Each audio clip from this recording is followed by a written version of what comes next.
anybody tuned in at the moment, but we had a major technical difficulty there. And I'm going to hope that this just turns on for everybody. Oh, I see two people watching now. Okay, everybody's back up. Sorry for a major catastrophe there. Not sure what happened. I off screen was blaming Jeffrey, one of our guests, for logging in late. So anyhow, I don't need to go through my spiel again, but I do want to thank the 10 people that are watching right now. I'm going to bring on Molly here real quick and hide this guy right here. Hey, Moll. Hi, Sharp. Disappeared there for a sec. You know, just about to come on the screen and it went bleh. It went bleh. I know. And I saw somebody commented on Facebook, somebody forgot to put a quarter into the machine. and now I don't have Facebook, so I can't really follow the snarky comments. But anyway, Yeah. at least 10 people have found us again. And I think we have all of our guests on now. I'm not going to blame this on Jeff and Dorian because I'm so happy they're on the program. But I'm just kidding, Jeffrey. I didn't mean that. But anyway, it's a good time to start drinking. All right, here we go. Woo! I'm having a little Mount Gay and ginger here, a little Mount Gay and flat ginger ale. It's kind of a bummer, but the Mount Gay part is good. So thanks, Mount Gay, for sponsoring. Well, I don't know where to start here, but just by saying thanks for tuning in. Let's get this party rolling. And yeah, you know what? It's 2021, and we're all giving it our best shot. Yeah, exactly. But the cool thing is that we do have a bunch of SpinSheet Century Club members on here, and people within the SpinSheet staff know this about me, but I don't know if the general public knows that one of my very favorite parts of my job is being able to deal with SpinSheet Century Club people, our members, yeah, and our aspiring members too, even if they don't make it to 100, because they are, as far as I'm concerned, they are the SpinSheet superstars. They live, eat, and breathe sailing and life on the water. And anyway, they make our lives awesome. And I'm happy to talk to a couple of them tonight. Yeah, I think it's an accomplishment. It kind of stinks that we can't have our beer and cake party this year. No, because who doesn't love beer and cake?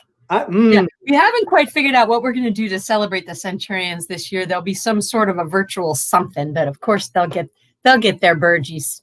Yeah. There could be a beer and Mount Gay Rum party too. Eventually we'll figure this all out and we'll have it. But I am psyched to hear everybody's story. I know personally, I failed miserably this past year getting out in the water. I know you gave it a good try. I know I publicly failed though. You didn't tell anybody you were going to. I sort of told 25,000 people. Guess what I'm going to do? And then except I didn't. Guess who didn't do it? Yeah, that's all right. But I did hit 75. That's nice. That's nice. It's a good number for me. It's still about 20 bigger than what I usually do. So, well, I'm not going to disclose how many days I got on the water because it's shameful. Anyway, I'm hiding myself, and let's bring on our guests. All right, Sharp. We'll see you at the after party. Okay. All right. Anybody you want to bring on first, or everybody? Yeah, you can bring on everybody. All right.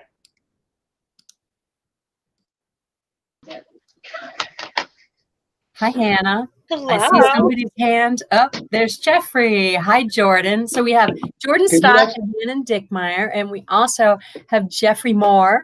And Dorian is there somewhere, isn't she? Yes. Just getting my beverage. Can you actually see us? I'm really glad that you guys could connect. So welcome to SpinSheet Happy Hour. Jeff, I'm only seeing the bottom part of your face here. So if you could, come into the screen just a little. Yeah, there, I see you now. Okay, great. Well, welcome everybody. We talked a little bit about what the SpinSheet Century Club is, but for anyone who is just tuning in, especially because we got a little hiccup at the beginning here, I want to say that the SpinSheet Century Club is for people who log 100 days on the water within the calendar year. on sailboats, on powerboats, on paddlecraft. It has to be on a boat. Swimming does not count. We've given credit for surfboards before, but you have to, and kite surfing. So it has to be on some sort of a boat that leaves a dock. And you guys are all members of the 2020 club. Congratulations. Jeffrey and Dorian have done it. Jeffrey has done it at least once or twice, and Dorian, I know, has done it, I think, 3 times, right? But I'll let you guys explain that. But before we get into the Century Club, let's give everyone in our audience just a little background on what your sailing experience was coming into 2020. I'm going to start with Jeff and Dorian, and we're just going to work our way clockwise. How's that? So, Jeff, you go first. I go first. I started sailing late 90s on a Hobie 16. Started with the Navy Sailing Club and then raced through the 2000s. And I've always been a water person ever. Fishing, paddleboarding, kayaking, racing. So that kind of person. How about you, Dorian? Well, I grew up cruising on a sailboat with my family in the weekends and summers. And I got back into sailing when I moved to Annapolis, a little bit of crewing. And then I bought my laser about 15 years ago. And I've been racing lasers, occasionally racing big boats these days, not as much, cruising with Jeff and fishing. And I love spending time on the bay. Well, I know for some couples, 2020 was a really rough year being quarantining together, but I'm guessing it was pretty good quarantine for you guys because I hear you got engaged. Yes. Did that happen congratulations. Yay. Did that happen on a boat? Thank you, Molly. It happened on a beach that we visited when we were cruising. So, yeah. So congratulations. Kind of semi-dry land. Ride. It was after a dinghy ride. Beaches are kind of half dry, half wet. Well, great. Tell us about your sailing experience, Jordan. Okay. Hi, everyone. So I am from Maryland. I grew up in Ellicott City, and I went to high school in Spalding, and that's actually where I started sailing on the sailing team. Then I went to ODU, so I sailed there mostly on the women's team. And then after college, I was a professional sailing instructor, and I was an instructor in a bunch of different places. And then I wound up at the Downtown Sailing Center in Baltimore, and I've been sailing and racing there ever since. And 2020 was definitely an interesting sailing year, but I'm really glad that I was able to make friends with Hannah at the DSC and get the Century Club done last year. Great. How about you, Hannah? What was your sailing experience leading into 2020? Okay, I was definitely one of those kids who grew up in junior sailing programs. So basically, as soon as I was old enough to take sailing lessons, my grandparents signed me up, and then my sister a couple years later. So I grew up sailing in Annapolis and then on the Miles River. And then at the end of high school, I started teaching sailing as a summer sailing instructor, and I did that all through college, sailed for fun during college, and then after college, started teaching sailing more, closer to full-time. And then when I moved to Baltimore, I joined the Downtown Sailing Center where I met Jordan. All right.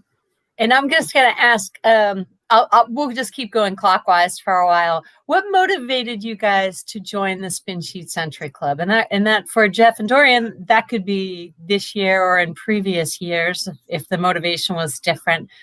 I'm just curious what got you started. Well, first I got to say hi to Hannah. Hi. There's so many Hannahs, and we know. So Hannah taught at my club, SMSA down in Sullivan. So as soon as she got on, I said, "Oh, I know this Hannah." Yeah. Actually, Dorian got me into it. I guess this is my 3rd year. I don't know. She mentioned it. She saw it in the spin sheet. I think she was a member a couple years prior to us being together. And I was like, well, I should try that and track the days, and that should be pretty fun. And So the surprising thing I found out about it was I thought, a piece of cake, 100 days, no problem. I'm on the water all the time. You know, you kind of think you're on the water more than you are. And when you start writing them down and you track them, you're like, whoa, it's a lot more days than you think to have to get to 100. So anyway, so Dorian kind of got me into it. Yep. How about you, Dorian? Well, I just saw it in SpinSheet, and I think it was kind of something that was talked about at SSA, and my friends were talking about it and logging their days. So I went back and over the calendar and jotted down the days I had done that year, so that I could keep track. And I think it's just been fun to track that, and make it a goal to get out on the water more. So it's nice to take advantage of that since we live. And it is fun to track it. It's fun to track it even if you don't make it.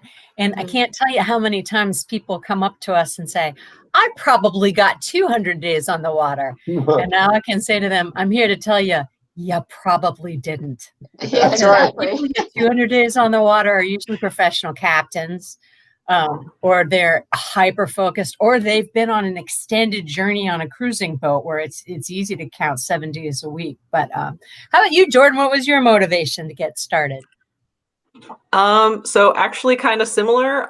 So Hannah and I, being both instructors, were like, yeah, I mean, I bet if we tracked it, we could get 100 days like pretty easily. So like at the end of last year, or at the end of 2019 rather, we were like, oh, maybe we should try for SpinSheet 100. And then actually the first day that I got for 2020 was January 4th for frostbiting. And that's when I was like, okay, yeah, I should definitely try for SpinSheet 100. And I got my 100th day on Halloween in October. So no, that's good. Yeah. Before it got colder. And it didn't get as cold as it usually gets at this time of year. But how about you, Hannah? Well, yeah, kind of exactly what Jordan said, basically. So it's definitely something I always thought. I was like, oh, maybe I've gotten 100 days before, especially when I was teaching down at SMSA, since I was on the water all the time. But I'd never tracked it before. And so Jordan and I started chatting and decided we wanted to do that together. We made it a goal that we were going to get 100 days on the water no matter what happened. And boy, did a lot happen in 2020. Yeah. Well, it's funny because so many people said to us in 2020, oh, it's going to be harder this year to get 100 days. But looking at the numbers and thinking we had just about the same number of centurions this year as we did in previous years. So maybe it was hard for some people. And I think in some cases it was easier for other people, right? Because they were working from home, or maybe because they could just get on the boat more, or maybe it's because their kids didn't have lacrosse practice and they had more boat partners than they usually do. Yeah, I'm not sure. Were there difficulties, Jeff and Dorian, for you guys making 100 days on the water? I mean, was it hard for you this year? It was harder for me this year because early in the season, a lot of things were just canceled, racing wise. And I think what made up for that was that we had more time to go cruising, which caught me up quite a bit. But I definitely, every year, I guess I have to focus on getting that last maybe 10 to 15 days, just because I'm busy working. And, as much as I do get on the water, there's days that sailing is canceled and whatnot. So, but I definitely did focus on it a little bit, trying to get those days in. So. And April was rough, right? I mean, it was, we had our frostbite season, so you do a few days. We went down to Curacao, we got a day down there, and then a few days in March. And then when everything kind of got shut down, we weren't even supposed to go, they didn't want you out fishing or anything. So, I looked at my calendar. I didn't make a day in April, which is pretty unusual. It was a good 30 days that I wasn't on the water one day, which that's pretty crazy. So that obviously put a big hole that you had to refill. But then towards the end of the season, obviously things picked up. Racing never really picked back up, but as far as getting out on the water, you really weren't restricted in doing that. Yeah, and I know that, or I think that, Dorian, most of your days are on sailboats, right?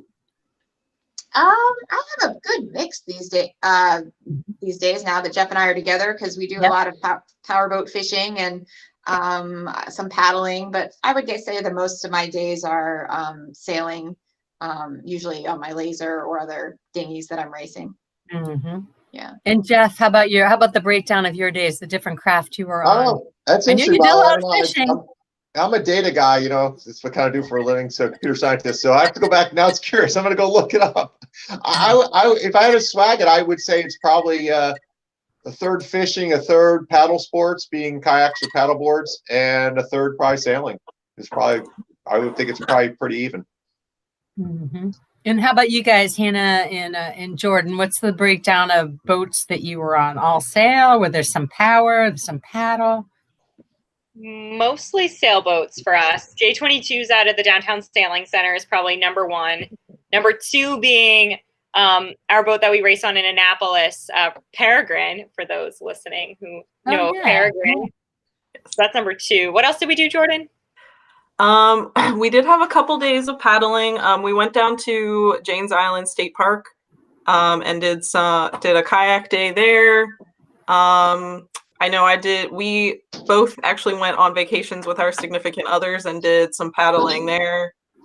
But yeah, definitely the majority was on sailboats, either cruising or I guess J22 is racing. It's almost always racing. But then we had a lot of days when like we were both. So actually I wanted to bring up, yeah. Cheers to Team Peregrine. Yeah. So we had a lot of days when we were just like, so today was really rough. Let's go sailing. And we just did. And I felt really lucky, honestly, this year to be a member of the Downtown Sailing Center when we could just like sign out a boat, go sailing, and sail away from the virus. Yeah. Did the being part of the Century Club Challenge, did that make you go out on any days you might not have gone out otherwise, or did it push your boundaries? Okay, so I hear that from a lot of people. Can you elaborate on that? Hannah, you can go first. Okay, there were definitely days where the weather was kind of overcast and it wasn't really that breezy, or we were having a bad day, things like that, where we were just like, should we go sailing? And then the answer was always yes, we need the day on the water for the Century Club. So we would go out and sometimes we would just float and that was okay too. Yeah, there was definitely a couple days when I was like exhausted from trying to teach virtually. And I would just like lay on the deck and like switch the jib, and Hannah would like skipper, and I would just be like, thank you. I really needed this to be on the water, but like, I'm so tired. Yeah, I hear that from a lot of people, that for Century Club members trying to express what they would tell prospective Century Club members or aspiring Century Club members, what they would say, push yourself, say yes to every invitation, and go out sometimes when you don't think that you have the energy for it, because you never regret it.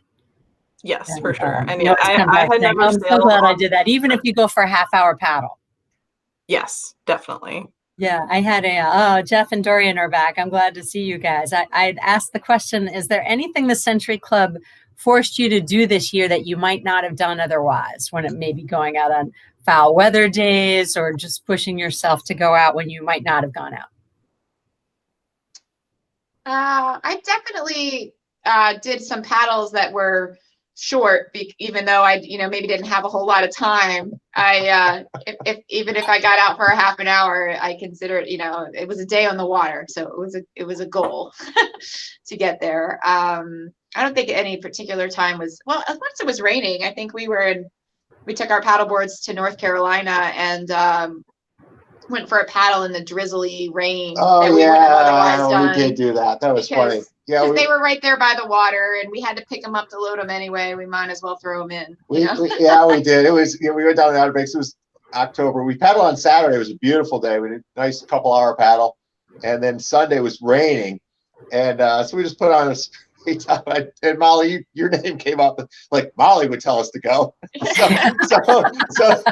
it was on 10 o'clock on a Sunday morning. We were on a canal. We put on our spray tops. It wasn't cold, but it was raining, and we were out there paddled for half an hour, 45 minutes. So I think some people thought we were crazy, out of their houses looking at us. But all right, so there's one. There is, yes. I pushed it one night last summer when I kind of knew some weather was coming through, but I saw that it wasn't going to be a big storm, but it was going to be rain, and it was hot, and like, who cares? I'm going to get wet on my paddleboard. And I went out and it rained hard, but it didn't come with wind. It was just a downpour. And as I was putting my board away, I thought, I am soaked through and through, but who cares, right? I'm going to go take a shower anyway. It was, It was worth it. I actually have always liked being on the water when it's raining. Once I don't go out when I don't usually set out in the rain. But if you happen to get stuck out there on a sailboat, the water looks awesome when the raindrops are falling. And a lot of times you're by yourself, which is really nice, or not a lot of the other boats around. So let's talk about some standout days on the water. Jeff and Dorian, I'll start with you guys. Some days on the water that were memorable, or a couple standouts. All right, I'll go because Dorian's thinking. Yeah. All right, so I have two. I think I wrote these both, Molly, in my blog to you, or in the email to you. I'll keep them quick. I like to talk, so I'm going to make this really quick. We did a catamaran cruise over in Curacao. It was kind of touristy. There was about 50 people on the boat. It was a 70-foot catamaran, something like that. One of those big tourist catamarans out to what they call Clean Curacao, which is a little atoll off of Curacao. And I didn't know it existed, and it was wonderful. It was beautiful out there, uninhabited. Limestone Island, elevation 10 feet, gorgeous beaches. We swam with the turtles. I got to juggle with the captain on the way back. He was juggling. He had extra balls. We were juggling on deck. It was great. That was a really fun day. And then the other day, I was alone, fishing story, people who fish. I was out fall, October, fishing for rockfish. It was just me on the boat. I like to fish alone. I enjoy being out there alone and fishing a lot of times. And I think I had 2 or 3 rods go down at the same time. Got one fish in. He was about a 21. Then I got the second one in. He's on deck. Got the second one. He was a 22. I'm like, all right, he's dinner. I put him in the cooler on ice and throw the 21 back. And then I'm kind of just chilling out, grab a beer, and another rod goes down. The ones I didn't pull in. And this guy was a monster. And for me, it was a 26-inch rock. He was fatty. And I get him on deck. And of course, the 22 was already chilled out and cold, so I couldn't keep him. And I swear that fish looked at me, gave me a look like, "What? You're putting me back in? No." And I put him back in, and he was the happiest fish they've ever seen. He was gone. It's his lucky day. It was his lucky day. So he's probably we always talk fishermen as that he's going to grow up to be one of the 40 or 45s because he's learned and he's old enough, and he's like, well, I won't make that mistake again. So, how about you, Dorian? How about standout day? I think this year when we did a lot more cruising, I feel like there wasn't a whole lot of wind. I think we did motor an awful lot. Yeah, and I just had some days where we were out there and it was super still, and you get those great reflections of the clouds on the water and the light. I have a beautiful picture of the lighthouse down here at Hooper's, that just on a super still bay, and I just love the contrast of some days are super flat and some days are crazy windy and big waves. The bay just can give you, anything. You just never know. And but those really quiet days when you're just motoring along, but there's not another soul out there, and the reflection, the sky meets the water, and it's just beautiful. So I think just some of the stillness, I would say. Well, I want to ask you just a little bit about cruising, because it seems like we often have a lot of racers on SpinSheet Happy Hour, and I know you guys are racers too, but I know this was a big cruising summer for you. Can you just give me a little, smattering of some of the places that you visited by boat? You keep your sailboat in Solomon's, correct? Correct. Yes. Okay, yeah, can you just maybe give us a little smattering of some places that you visited and some that you recommend, anchorages where you recommend people going? Okay, yeah. So, obviously out of Solomon's, it's nice that, we can go, north, even up to Oxford isn't so far to Annapolis, and then obviously south. Neat places to anchor. Little Chop Tank River. If you ever go in there, it's a second creek in. It's is it Hungerford? What's the name of that creek? Oh gosh, I wish I remember that name for you guys. But if you look on a chart, that when you go in the little chop tank, it's kind of the second creek around, and there's a spit of land that kind of protects it from the south. And if you anchor in the backside of that, you have open exposure to the south, but you have a little flat in front of you. So on a southerly wind in a summer, and the heat, you still get a nice breeze, but you get nice flat protected water. Down south, when you want to, we did a Southern Bay cruise, went down to Mount Jack, Great Wacomico, went over to Cape Charles. Cape Charles is a wonderful town. You can't really anchor out, so if you like to do that, definitely it's a marina town. That's a wonderful place to visit. Another of our favorites is Onancock, Virginia, on the Virginia Eastern Shore, and you can anchor in there, and that's a neat little town, nice anchorage. I don't know what else. Anything else? The spots you said. We usually just try to plan out. This year Cape Charles, we had a marina reservation, so we worked our way down to there, crisscrossing the bay. We do find the Southern Bay sometimes on the Eastern Shore. There's not a lot of places to anchor. You have to kind of. And when you get down towards Hampton, there's places, but they're kind of populated. But we like there are some great creeks on off of Mob Jack Bay. We spent a lot of time. Which river did you guys anchor in? I've been into Mob Jack. We anchored in the East River and the Severn. There's a Severn River. There's a Severn River down there as well. Isn't that cool? So you can anchor the Severn. They're all beautiful, actually. That's a nice place. Yeah, that's a good for anybody out there who are cruiser racers or cruisers is if you ever been in Mob Jack Bay, just you want to get away from it all and kind of feel like you're really away from population. There's not a lot there. Take your own provisions and everything. There's a lot of gun coals down there. And just look at your chart. It's fairly for Virginia. It's deeper in there, and almost there's lots of little protected coves that you can anchor, and you'll be the only boat there. A lot of waterfront houses, but not a lot of marinas. We did find ice hard to procure down there. Yeah, we only found one marina that was not even open, but the owner of the marina happened to be on the dock, and he got us a bag of ice. That can be a disaster on a cruising boat. How on earth can you drink your Mount Gay Rum without ice in the middle of the summer? Yeah. But another spot we really liked was just the first navigable creek on the south side of the Potomac, the Cone River by Louisetta. It was a little tricky getting in there, but we found the largest stretch of natural shoreline I've seen in a while, and a big open anchorage, no other boats. We had a great time paddling there. We even paddled into like a little inlet, like over a shoal into a little inlet that had nothing.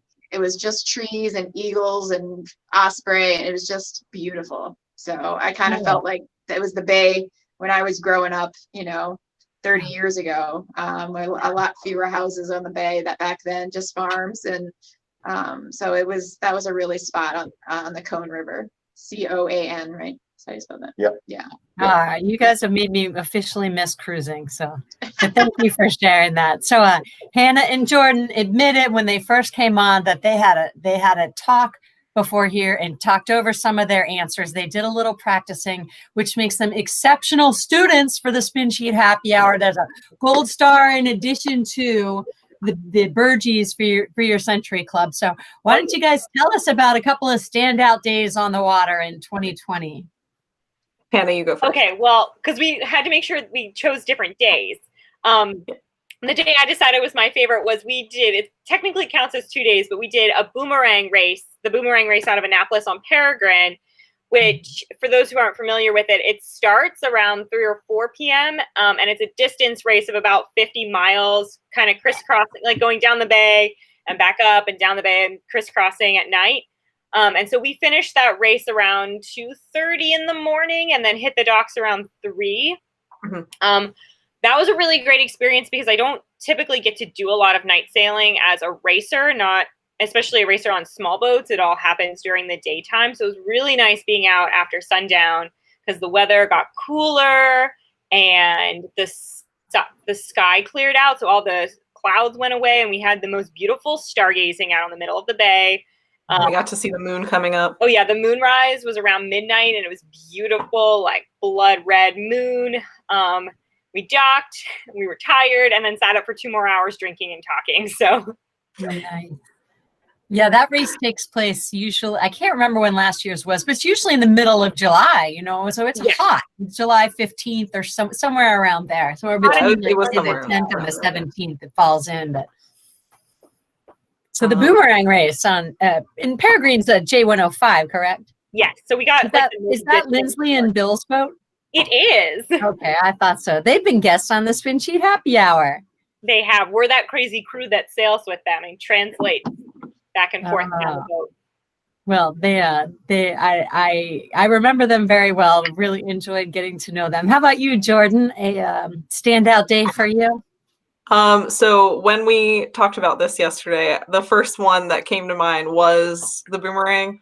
But then I was like, well, one of the J22 Thursday night race series at the DSC, I got a 1-2-1. And I was super pumped. And the race that I was 2 in, I lost to another female skipper. So that was just like a really exciting night. I know it was exciting for my crew. I wish that they were, I'm sure they're not watching this, but I wish that they were. So shout out to Team Barlovento. And yeah, so like I am a relatively new skipper to the J22. Like when I sailed in college, I was a crew. So getting such a good result was amazing, and I don't know where I finished in the series because we didn't keep track, but I was really good this year and I hope to continue that, knock on wood. All right, I love to hear that. Any more standout moments you want to mention before we move on? I guess sailing a lot with my husband. Oh yeah. So it wasn't technically a day on the water, but at the beginning of 2020, we were not married. And we were planning on having like a real wedding ceremony. We canceled that because COVID. Yeah. And then we went to the Baltimore town hall, city hall, and got our license, our marriage license, and got married on the DSC dock. Oh, very nice. Yeah. Well, for anyone who is not familiar with the Downtown Sailing Center, if you're anywhere near Baltimore, you should familiarize yourself with them. It's a downtownsailing.org, and they're a wonderful organization. And look at these 2-star skippers for the Downtown Sailing Center. So yes, and also, let's talk about wildlife. Jeff and Dorian, you guys did a lot of cruising. I'm sure you saw some wildlife. You have any favorite wildlife sightings to report from the summer? Trying to think. You usually see a lot of dolphins in the south. I saw some this year, but they were kind of far away. I don't think they were as close to the boat. Maybe a couple of times. I always love to see dolphins, and I know they make it all the way up to Annapolis. Last year, the year before, we saw them when we were up in the northern part of the bay, or around the Bay Bridge. We were passing through Annapolis. We saw dolphins. This year, I think when we were paddling on one of our cruises, we got up close with a bald eagle, which was really cool. He was just we were just off the beach, and he was in some reeds and just kind of wading through the water, and he just kind of stared at us. He was maybe 20 feet away. I thought that was neat. He was, I love they look like they have pants on their legs, the feathers all the way down. So yeah. Yeah, so that was cool. That was the closest I've ever been to a bald eagle. Yeah. No, I don't have much actually this year. The cobia, I always say no cobia sightings. I normally catch no cobia this year. I was a little frustrated with that. I told the rocker story. Oh, we did. So I always fishing stories. This was brown Crisfield, which was interesting. Patrolling, caught a ribbon fish, which is an ocean fish. They look like an eel. He was about this long. 24 inches, and they have really like fang, like almost like bat, like fang teeth, but not a lot, just like 4. Really scary looking. Really crazy looking fish. Yeah. And so I caught them. I was like, what the hell is this thing? And I took them off, I released, I put them back, and then I looked them up later, and apparently they're good eating. So so he got another free pass. But so that was interesting, catching a ribbon fish in the Chesapeake. All right, so there's one. There's an article in the upcoming Fish Talk about ribbon fish, so maybe you check that out. Maybe you'll learn something. Oh, cool. Okay. Well, do that. Know that you're a fish head too. I don't know if you guys know that this year, our editor, angler-in-chief of Fish Talk magazine, talked about the SpinSheet Century Club, and as a result, we have a few anglers this year. They got all their days on the water fishing, and I think 2 of them are kayak anglers.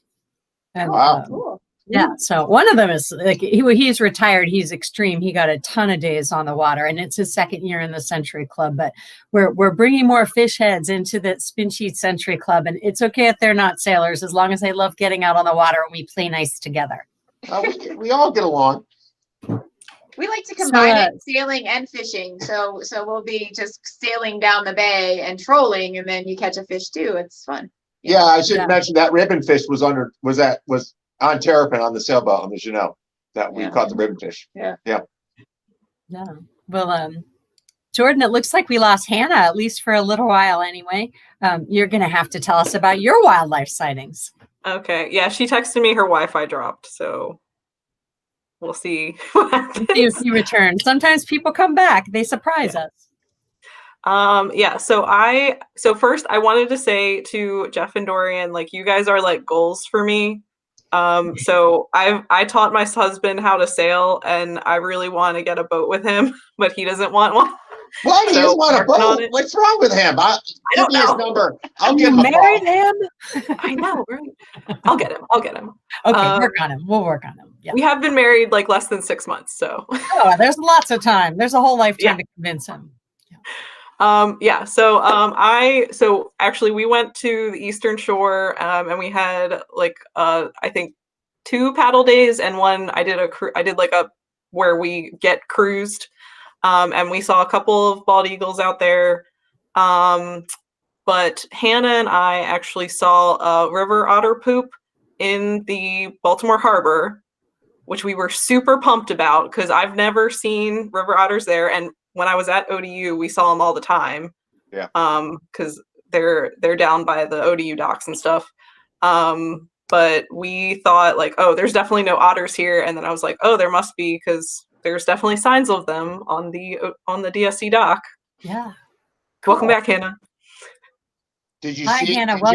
Did you see an otter or no? So I saw otters when I lived down in Norfolk pretty often. But I've never seen one in Baltimore, just their poop. But that means they're there. It's so exciting. How about you, Hannah? Any wildlife sightings to report? Oh, she disappeared again. All right, we're going to shift gears out of wildlife. Let's talk about storms. Anybody have a good storm story for me from last summer? Jordan, go ahead. Oh, boy. So I was also racing for BCSC. For Tuesday night racing. Baltimore County Sailing Center. Yeah, from the DSC with Team Artemis. Shout out to Team Artemis. With Mike and what's her name? Ashley. Oh my God, Ashley. What? Sorry, Ashley. I was sailing with them, and we were starting a race, and we could like see a cell coming up from the south. And we were like, it'll go west of us. It's fine. And it did not. There was like lightning. It was like 25 knot gusts. Like we were like, oh my gosh, we were not ready for that. Before that, it was like 5 to 10. So we had like a pretty big jib on, and we were like, well, I don't think we can change right now because it like came on like that. But then like by the time we got to the windward mark, it was gone, and then there was 0 wind. But we finished that race. Like that. Yeah, it was very exciting. How about you, Hannah? Did you have any other storms besides the one on? Were you on Artemis for that storm? I was on Artemis for that, and I think that's the only storm I sailed in this past year. Yeah. Did we lose Jeff and Dorian? We're having a night for tech difficulties, I will say. It keeps it interesting. We're never quite sure where everybody is or when they're returning. How about you I can guys? see- Do you have any storms out there this summer? I can see you guys. You guys hear us? I can hear you. Can you hear me? Okay. Yeah. Yeah. Yep. No. Well, at least personally, I don't know. We've been together most of our days. Thank God, no, this year. Knock wood. Yeah. No, I think we were always got in before any storms We were this good. year. I stayed aboard Terrapin on what was that? The tropical storm that came through. Must have been, when was that? August this year? Yeah. Iris? Gosh, I can't remember her name now. But I did stay aboard for that, and she hit around 6 a.m, and I was in the slip, obviously, at Spring Cove Marina, and I had Wi-Fi, stayed up, and I was working remote, and I worked right through the storm, right on through to lunch. So it was boat was moving, but it was, you're at the dock, you feel you're pretty safe. So That storm wasn't called Dorian, was it? no, That was the year before, no, right? Dorian was the year before. Because Dorian there was one one- called Dorian. Yeah, Dorian took out the Bahamas pretty bad. Yeah. Yeah. It might have been Iris, if I'm not mistaken. Iris. Yeah, it might have been Iris. You might be right about that. That sounds right. Well, let's talk just about more generally about the Century Club. What do you think would surprise people about doing this challenge? What do you think, Hannah? Well, I guess we did already talk a little bit about how it's harder than you think it's going to be to get all your days in. But one of the things that I noticed about myself and my sailing is, and we had a little bit of an unusual season because Jordan and I did a lot of cruising together in March and May. So that when racing got back online in June, I felt way more tuned up than I typically would at the beginning of a race season. So it was nice to get on the boat and remember where everything is and feel like I've been used to it. Mm-hmm. Yeah. You guys have anything to add? Anything surprising about this challenge, Jordan? Yeah, I mean, I think like it definitely is it was an advantage in 2020, for sure, to be doing the SpinSheet 100 because me and Hannah had been on the water, 15 times before, now more than that, probably like 20 to 30 times before the race season even started, especially because our race season in Baltimore didn't really get up till the end of June. So like we sailed in March and then had to stop for the boating ban. And then restarted in like mid-May, and we're like racing. We sailed like so many times before that. But then like, I think it's surprising that it really like makes you appreciate, I don't know, having those abilities to go boating, either the skills to go paddling, the skills to go sailing, or like just access to boats. I think it makes you really appreciate that, because I definitely appreciated having access to the DSC. Yeah. Jeffrey and Dorian, anything that would surprise people about doing the Century Club Challenge in general? Yeah, I mean, I think Jordan, actually, that's a great point, Jordan. We're really blessed to be able to, like you say, be able to have the access to the water, and vessels to be able to get on the water and do things, which, a lot of people don't. And then obviously if someone's, wants to do it or has a challenge to do it. Yeah, I think it is the most surprising thing is I think you get a lot of people who saying, oh, it's a piece of cake. I'm 100 days on the water, no problem. And then when you really start, you think you're on the water more and you add them down and you're like, oh man, I only made 50 days, which is still a lot of days to get on the water, to be honest. So I think that's the most surprising thing when people first do it. And once you do it once, then you're like, wow, if I'm going to do it again, I got to really get, make a priority to get, go for a paddle this week or try to go for a sail or, get this regatta in, kind of thing. So what do you guys get out of the SpinSheet Century Club? And I'm gonna go in a clockwise order here. And I ask this question, I ask it of everyone every year. And part of the reason I ask it is every time I ask it, I get some really cool answers out of people. So Jordan, what do you get out of it? Why bother, So I think this year, or in 2020, it was the best ship friendship with Hannah. because it definitely like made our our friendship stronger. And it also like definitely like gave us like mental health breaks during like the most stressful parts of 2020. Because like there were definitely days when we're just stressed out, like we don't know what's happening, and like we just need to get on the water, and it just like definitely like made my mental health like so much better, especially like in the first half of 2020. Mm-hmm. How about you, Jeffrey and Dorian? What do you get out of it? You're all veterans. You guys have been, between the two of you, like 6 times been Century Club members.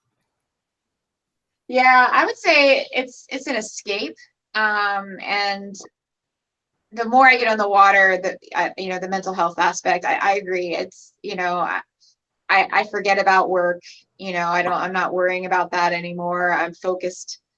Even if it's a boring day of, motoring 8 hours on the bay, I'm navigating, we're planning where to anchor, I'm looking at the charts, we're looking at the weather. It's, you're being self-sufficient out away from other people. And it was a great way to social distance for us this year.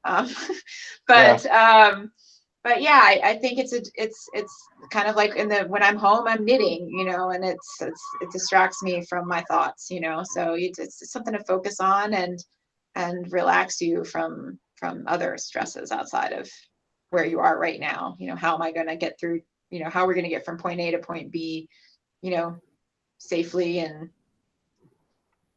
do we have enough water and enough ice? Oh, ice. Do we have enough working? ice? Yeah, but see, the good thing, right, about Mount Gay is you don't need to have ice. True. Well done, Jeffrey. There you go. Anything to add about the benefits? Hey, it's fine. Just neat is it's fine. Or no, neat is on ice, right? But yeah, but you can just rocks. Yeah, neat. Yeah, it's good. Yeah. How about you, Hannah? Anything to add? I'm just going to reiterate that friendship is the best ship. Well, I have some ambulances going off on the background here, so I was trying to mute myself, so sorry about that. But you guys have taken us straight to last call, and I appreciate your being here with us and sharing a bit about your Century Club story. I hope to see your names up on the leaderboard in 2021. For anyone watching from home, if you go to spinsheet.com/Century Club, Century-Club, or you just go to our homepage and click on Century Club.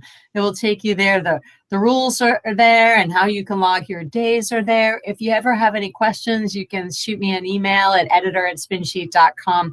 Some people had some questions last year about how they can log a batch of days rather than logging one day at a time. And there is a way to do that. And it's not obvious. It takes like sort of 1 or 2 tries to realize how to do that. So I'll pop in there and log 30 at one time. And then, but some people are very detailed and they like to load their pictures in and watch other people. So I finally got our champion Century Club member to log his days online. So, and I see that he's starting to get addicted to it. And since he logged 313 days on the water last year, you could see that he's got a little bit of an addictive personality. 313. Yeah. He beat his own record. Is that our kayak fisherman? 278. Is he a professional waterman, or is he the kayak fisherman? He's retired. Oh, wow. That's what he is. We all want to be retired someday. That's cheap. If you go to spinsheet.com, there's a story on him and the variety of boats that he did it on. The bulk of his days were actually paddling this year, but he logged more than 130 of them on sailboat. And then there were some jet ski days. There were days on his whaler. There were days on other people's boats. And there were days where he went out on 3 different boats. So his log is very complicated. Whoa. But anyway, none of us are going to beat him, but we love his enthusiasm and his dedication to the club. And I love that you guys keep doing it year after year. So thank you for doing it. Thank you for being among our superstars. I love your pictures. I love seeing your posts on Instagram and Facebook. Keep them up. Anyone who's a SpinSheet Centurion, make sure to put your photos up on Facebook and hashtag them SpinSheet100. And Cheers, you guys. Thank you for being on the program. Hope we'll come back and talk more about your sailing or community sailing or the Century Club. And sorry that you're at work, Hannah, and you can't join us for a cocktail. Maybe next time. Exactly. Yeah. Oh, and see, I think that goes up anyway.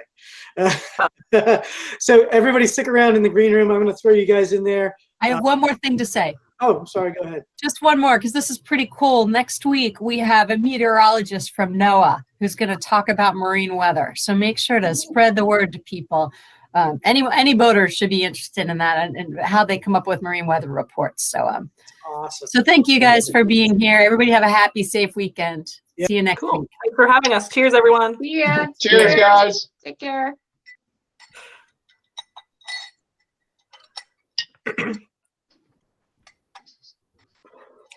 Yeah, still come back.